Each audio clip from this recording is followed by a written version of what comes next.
I think it's really important prior to opening to have an SOP in place for the nurses and nurse practitioner and pharmacy and administration and operations to follow. There is many different people involved within this process, and it was a quick turnaround time to open the unit. So I just think that the collaboration is really key, and we had a wonderful team at Mount Sinai that was able to work collaboratively to get the unit open. But I think having that SOP written up in place before you treat your first patient to be available for anyone within the unit clinically and administratively to reference is a really important part of opening the unit. Things we've done to make efficiency with the education of the pharmacists, it's become much more standard. They know what they're doing. They become more comfortable as they make more medication. We have tried to remove the pharmacist approval process, really making it more so that the person who is referring has all the information they need to make sure that the person they're referring is appropriate. And then we have a screener before they actually make their appointment. And then when they are in the infusion, then there's a third check to make sure that they are appropriate. If anybody has any questions or they're not sure of criteria, they can always reach out to us, and as well as the COVID monoclonal antibody committee.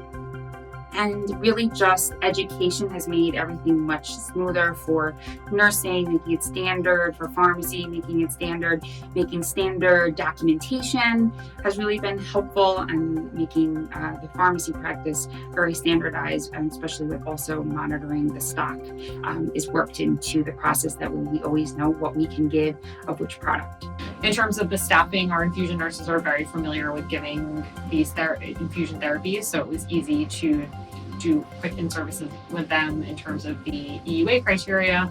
We had to help set up some IT smart phrases that would help for seamless documentation for them, but in terms of the actual infusing of the monoclonal antibodies, our infusion nurses were fully capable of taking that on right away.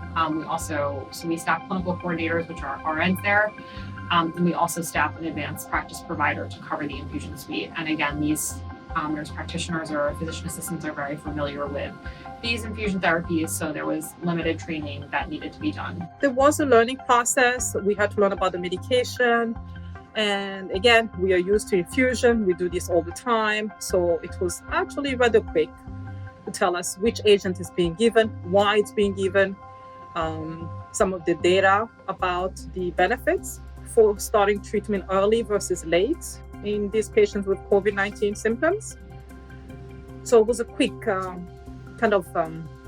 overview. The pharmacy will tell us which monoclonal antibody is available to be given that day. So we receive a call in the morning, we are told which agent is available, and that's what we will give all day. So we prepare our consent forms accordingly.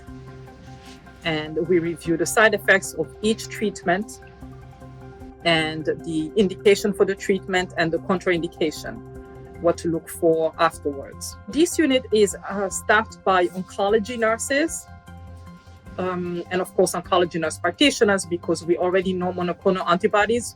We give them to our oncology patients and others. So we're kind of familiar with how they behave. And that's probably why we were chosen to staff this unit.